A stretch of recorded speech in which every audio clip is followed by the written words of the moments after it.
Shavua Daf Yud Aleph. On a vu dans la fin du Daf précédent, Daf Yud, que Rabbi Yochanan dit les moutons du Korban Tamin qui restent à Rosh Chodesh Nissan et que donc on peut pas être makriv au Mizbeach parce qu'il faut amener de la nouvelle tourma, des nouveaux Machatzit Shekel. Donc, qu'est-ce qu'on fait de ces moutons-là? Eh bien, on peut les racheter malgré qu'ils sont tmimim. Or, d'habitude, à la Chaïk, on ne peut pas racheter un korban qui est tamim. Qu'un korban dans lequel est tombé un défaut, on peut racheter. Et ici se pose la question, comment est-ce qu'on peut racheter un korban tamim? La Gemara renforce la question en amenant un exemple de la Ktoret qui a le même problème. Eh bien, on peut la racheter, il y a toute une manière de la racheter, mais elle peut être rachetée malgré qu'elle a une kedusha tagouf. Elle est elle-même kedusha. Donc, pas seulement elle est kedusha pour sa valeur, mais elle-même est kedusha. Donc, ici se pose la question, comment est-ce qu'on peut la racheter quand arrive Rosh Chodesh Nissan, alors qu'elle a une kedusha tagouf? Et d'ailleurs, la Gemara, elle prouve que la kedusha de la Ktoret, c'est une kedusha tagouf, donc c'est pas que pour sa valeur, mais elle-même est kedusha pour être approchée sur le Mizbeach HaPnimi. La preuve est que si un tvulium, donc un tamé qui se trempe au mikvé, et la nuit n'est pas encore tombée, donc il a encore un certain degré de touma, un peu plus faible. S'il touche la Ktoret, eh bien la Ktoret elle est psoula. Donc c'est la preuve que la Ktoret a une kedusha tagouf, car si elle n'avait qu'une kedusha damim, si elle n'était kedusha que pour sa valeur, eh bien elle n'aurait pas été psoula quand Tvulium la touche. Donc, revenons à ce qu'on dit. La Ktoret a une kedusha tagouf, et pourtant, on peut la racheter. Donc, comment ça se fait qu'on peut la racheter? Et de là, on voit le principe que le Bedin fait un tnaï. Le Bedin fait un tnaï depuis le début, dès qu'on donne la kedusha à la Ktoret ou bien au mouton, eh bien, le Bedin fait un tnaï qu'ils sont kedoshim, mais kedusha tagouf, c'est-à-dire pour qu'eux-mêmes soient approchés sur le Mizbeach, à condition qu'on ait besoin d'eux. Dans un cas où on n'aura plus besoin d'eux, comme à la fin de l'année par exemple, ce qui va rester, eh bien les restes n'ont pas de kedusha tagouf, mais que une kedusha damim. Et même pas une kedusha damim pour les vendre et acheter avec leur prix, avec leur valeur achetée avec les autres moutons, ou bien d'une autre Ktoret pour approcher pour amener en korban, mais plutôt pour un autre, pour autre chose, c'est-à-dire que la Ktoret, on la vend et, en fait, on la rachète et sur les pièces qu'on a rachetées, on s'en sert pour décorer le Kodesh HaKodashim.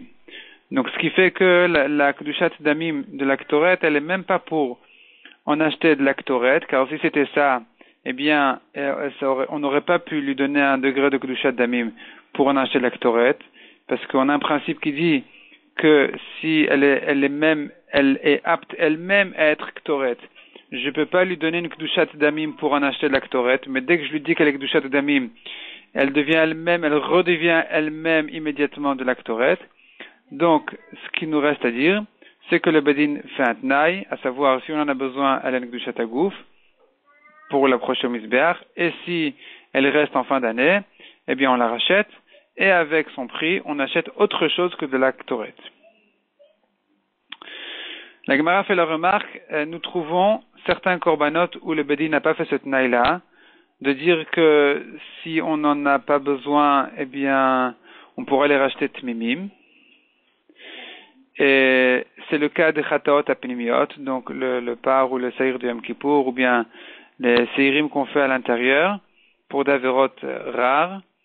Eh bien, ces korbanot-là, si on a perdu la bête, et que, entre-temps, on a réservé une autre bête pour l'amener en tant que korban à sa place, et finalement on a retrouvé la première, eh bien, la première qui a été retrouvée, elle ne peut pas être approchée au Mizbeach.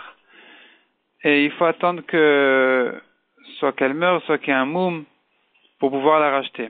Et ici se pose la question, mais pourquoi est-ce que le Bedin ne fait pas de tnaï? À savoir que si finalement on va la perdre et qu'après on va la retrouver, on pourra quand même la racheter, même tamim, même sans défaut. Et la réponse de la Gemara est que comme c'est un cas rare, le Bedin ne fait pas de tnaï dans des cas rares comme celui-là, comme ces cas-là. Par contre, nous avons un cas rare où le Bedin a quand même fait un tnaï, c'est le cas de la paradouma. La paradouma peut être rachetée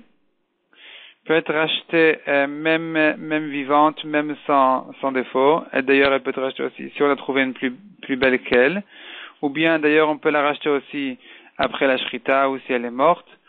Eh bien, on peut la racheter pour faire passer sa kedusha sur les pièces, l'argent, et acheter avec cet argent-là une autre paradouma. Et ici se pose la question, mais pourquoi est-ce que le Bedin a fait un tnaï alors que la paradouma, c'est un korban rare? Et la Gemara dit, puisque la paradouma, elle coûte spécialement cher, le Bedin pense à toutes les options, à tous les problèmes qui puissent s'éveiller, et donc le Bedin a quand même fait un tnaï. Malgré que c'est rare, le Bedin a quand même fait un tnaï de pouvoir la racheter. D'ailleurs, la Gemara prouve que la kedusha de la para, c'est une kedusha tagouf, puisque si elle est morte ou qu'on lui a fait la shrita, on peut quand même la racheter, alors que dans une kedusha damim, on a un principe qui dit que une bête morte, on ne peut pas la racheter. Donc si on peut la racheter, ça va comme le Madamar qui dit que ce qui est kadosh be kedusha tagouf, on peut le racheter, voire Tosfot, et qui ramène qui est le Mandéamar. Et donc, puisque c'est une kedusha tagouf, donc là le Bedin se permet. Donc là se pose la question, comment est-ce qu'on peut la racheter même Tmima? Et la réponse vient que le Bedin fait un tnaï, et se repose la question, pourtant c'est rare, et la réponse revient que puisqu'elle coûte cher, le Bedin s'est quand même permis de faire le tnaï. Ensuite la Gemara dit, d'après Rabbi Shimon, il n'est pas d'accord avec tout ce qu'on a dit depuis le début de la Sugya. Rabbi Shimon, il pense que le Bedin ne fait pas de tnaï, et donc un korban qui a été perdu, un korban perdu et retrouvé à une autre occasion, eh bien, donc dans un cas où les séirim ont été perdus, les séirim de Yom Kippour ou de Rosh Chodesh ou de Regalim ont été perdus et retrouvés plus tard, d'après Rabbi Shimon, on peut les utiliser pour le korban du moed suivant ou du moed où on les a retrouvés. Et Rabbi Shimon s'explique en disant que tous viennent être mechaper sur Tumat Mikdash ve Kodashav. Et donc on se pose la question, mais pourquoi est-ce que Rabbi Shimon a-t-il besoin de rentrer dans un dohak pareil, de dire que toutes les kaparot de Tumat Mikdash ve Kodashav se ressemblent, malgré qu'elles sont différentes, alors que Rabbi Shimon aurait pu dire bien plus simplement que le Bedin fait un tnaï, que si on l'a perdu, eh bien on peut en faire ce qu'on veut, on peut la racheter même tamim. Donc puisque Rabbi Shimon ne propose pas cette réponse, c'est la preuve qu'il n'est pas d'accord et qu'il pense que le Bedin ne fait pas de tnaï. Donc Rabbi Shimon dira de même à Rosh Chodesh Nissan, où il nous reste des moutons réservés pour le Korban Tamid de l'année précédente, eh bien ces moutons-là, ils ne peuvent pas être rachetés tmimim.